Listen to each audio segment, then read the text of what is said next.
It was supposed to be a routine hospital visit, nothing out of the ordinary. A well-dressed patient walked quietly into the private wing, scheduled for a standard checkup. The nurse on duty, an experienced black woman named Angela, greeted the patient with her usual warm smile. Calm, professional, and attentive, she began checking the vitals while waiting for the doctor to arrive. Moments later, Dr. Hammond entered the room, his expression sharp, his words even sharper.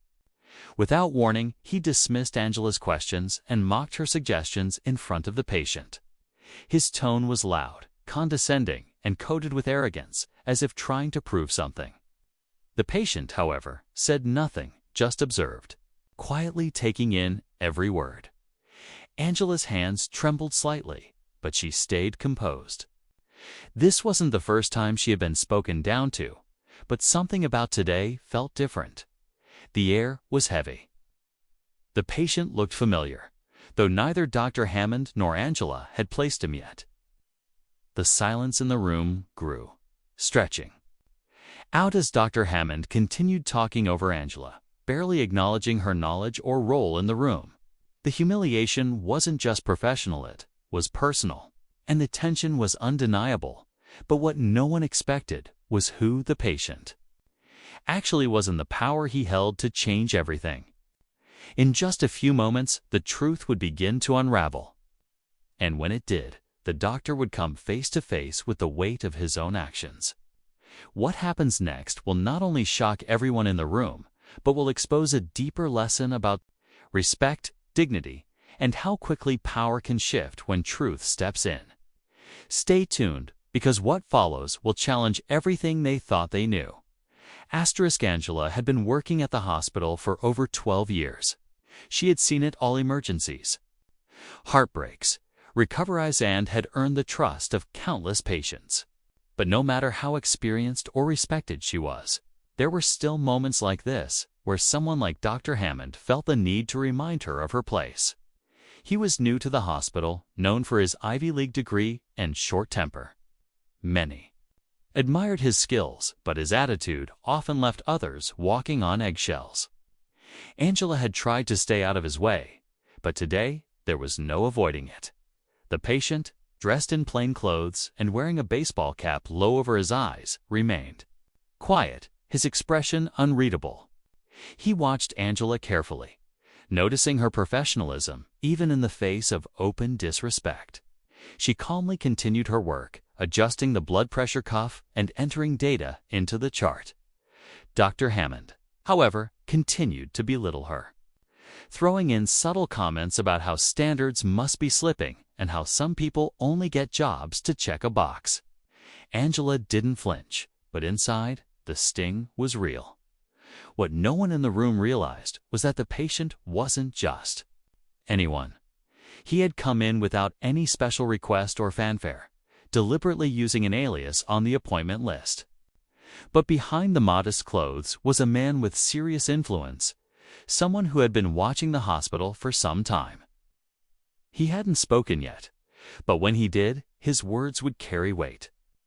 Angela had no idea who she was standing next to, but she was about to find out that sometimes doing the right thing, even when no one seems to notice, can lead to unexpected turns. And Dr. Hammond, he was about to learn that appearances can be very, very deceiving. Angela stepped out of the room for a moment to collect a lab report, our mind still replaying Dr. Hammond's words. She had trained dozens of nurses, managed critical cases, and earned awards for her work, but none of that seemed to matter in that moment. It wasn't just about being spoken to harshly. It was about being made invisible in a room where she had earned her place. Down the hall, a younger nurse named Carla caught up with her, whispering quietly, "He did it again, didn't he?" Angela just nodded, too tired to pretend it didn't affect her. Carla had seen it too. Others had, but no one ever said anything.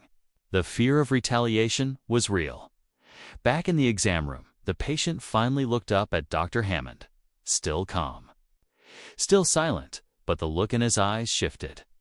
It was the kind of look that made people think twice before speaking. But Dr. Hammond didn't pick up on it. He continued with the exam, his tone full of authority, still completely unaware of who he was talking to. The charts were updated. Prescriptions discussed, but a storm was quietly brewing beneath the surface. Meanwhile, in the hospital boardroom 2 floors above, an email had just landed in the administrator's inbox. A message marked confidential from a private account linked to one of the hospital's biggest donors. The subject line read, "Urgent observation. Private wing staff conduct."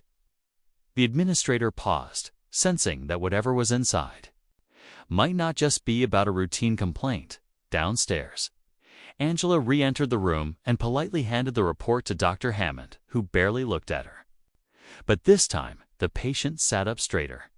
He looked directly at Angela, then back at the doctor.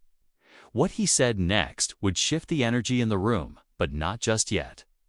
Something was coming, and no one was ready. Angela handed the chart to Dr. Hammond without saying a word, her face calm, but her hands slightly shaking. The patient took notice again. His eyes followed every movement, sharp and calculating, as if measuring the temperature in the room. Dr. Hammond barely acknowledged her and muttered something under his breath, just loud enough for her to hear. "Unbelievable. This place is turning into a daycare." The patient slowly turned his head, finally breaking his silence. "Excuse me?" he said, voice low but firm.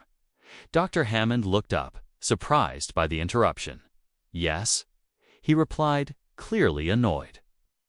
The patient tilted his head slightly and looked at Angela. "How long have you worked here?"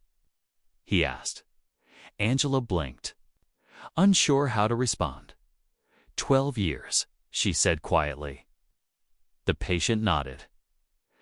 "That's a long time," he said. "Must have seen a lot." Dr. Hammond stepped in, chuckling under his breath. "Don't be fooled. Time doesn't always equal talent." The words hung in the air like smoke, thick and offensive. Angela's heart pounded, but she said nothing. The room had shifted. The air felt charged, like something was about to snap. Just then, Angela's pager buzzed. She stepped out quickly to respond, leaving the doctor and the patient alone. The man sat back, folding his hands. "Dr. Hammond," he said slowly, "do you often speak to your staff like that?" The doctor rolled his eyes. "You don't know how things work around here. People need to be kept in line." Was a pause, a long one. The patient leaned forward slightly and said, "Actually, I know exactly how things work here. Probably better than you." Upstairs, the administrator was already on the phone, his voice tense. "You need to double-check today's visitor list. We may have a situation." The clock was ticking, and no one knew just how big this moment was about to become. Asterisk. Angela returned to the room just in time to catch the tension thick in the air. She noticed Dr. Hammond's face had lost some of its smugness, and the patient's posture had changed, more commanding now, like he was no longer just another name on the appointment list. She glanced between them, sensing something had shifted, though she didn't yet know what. Down the hall, 2 hospital security officers entered through the staff entrance, quiet, discreet. They had been called not for an emergency, but for something else entirely. One of them held a printed photo in hand, glancing at the faces of staff as they walked by. Upstairs, the hospital administrator paced his office, still holding the phone. "If he's really who I think he is, we need to act fast. Keep it quiet," he whispered into the receiver. "Do not alert the press." Back in the exam room, the patient slowly stood up. Angela instinctively moved to assist him, but he gave her a gentle smile. "Thank you," he said sincerely. "You're the only one in this room who's acted with real professionalism." Angela blinked, confused but moved by the words. "Doctor." Hammond opened his mouth to speak, but the man turned sharply to him. "You might want to watch your tone, Doctor. You're going to be hearing from people above your pay grade very soon." Just then, the door opened again and walked the hospital's chief operating officer, followed closely by one of the board members. Angela's eyes widened. These people never came to patient rooms, not without a reason. Dr. Hammond looked stunned, unsure whether to speak or stay silent. The patient stepped forward and quietly removed his baseball cap. And that's when everything started to make sense. But what he revealed next would take the entire room by storm, and nothing would be the same after that. Asterisk. The moment the patient took off his cap, a heavy silence fell over the room. Angela's eyes locked on his face, and recognition hit her like a wave. She had seen him before in a news segment about major healthcare donors. But now, seeing him in person, it clicked. This wasn't just a wealthy donor. It was Marcus Ellison, a former tech CEO turned philanthropist and the hospital's largest silent investor. The same man whose funding had saved entire wings from shutting down. Dr. Hammond stood frozen, his confidence draining by the second. Marcus turned to the coup and the board member, who both nodded slightly as if the next move had already been decided. "I came in today not just for a checkup," Marcus said, voice calm but firm. "I wanted to see how your staff treated people when they thought no one was watching. Unfortunately, I got my answer." Angela looked down, overwhelmed by emotion. She had felt invisible for so long, but today, someone had seen everything. The coup turned to Dr. Hammond. "We'll be discussing your conduct. Effective immediately, you are suspended pending review." Dr. Hammond tried to protest, but no one was listening anymore. The weight of his actions had caught up with him. Angela stood quietly, still trying to process it all. Marcus turned back. To her, "You've handled yourself with dignity. That matters. People like you are the backbone of this hospital." Before she could respond, he added with a small smile, "And starting next month, you'll be overseeing staff training across departments. I want the standard to be your level of care." Just when it seemed everything had settled, Marcus paused at the door and turned back. "Also, tell your administrator the donation's doubling. But this time, with one condition: I want a full review of internal culture. Starting now." Angela blinked. The storm had passed, but a new beginning had just begun. Angela stood still for a moment after Marcus left, letting everything sink in. Her heart was still racing, but this time it wasn't from humiliation. It was from something she hadn't felt in a long time: hope.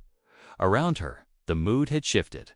The coup gave her a respectful nod before leaving the room, and even Carla, watching from just down the hall, gave a small, proud smile. Word spread quickly through the hospital. People who had once stayed silent began to speak up. Staff who had faced quiet discrimination or felt overlooked were now sharing their stories in a safe space.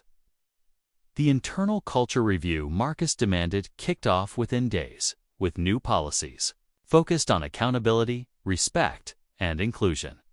Angela's promotion wasn't just a title. It was a sign that the hospital was finally listening to the people who kept it running. Dr. Hammond, meanwhile, faced disciplinary hearings. Though he tried to defend himself, the patient reports and witness accounts were too strong to ignore. His behavior was no longer hidden behind closed doors. It had been exposed, and change was coming. Fast, Angela took on her new role with quiet strength. She led by example, mentoring younger nurses and helping rebuild a more supportive environment. She knew there was still work to do, but for the first time, she felt empowered to do it. The story of the mysterious patient who revealed the truth became something of a legend in the hospital. But for Angela, it wasn't about who he was. It was about what he reminded her: that respect should never be earned through silence. And dignity doesn't come from a title. In a place where status once overshadowed kindness, it was finally clear: character always speaks the loudest. And this time, everyone was listening. Asterisk, asterisk.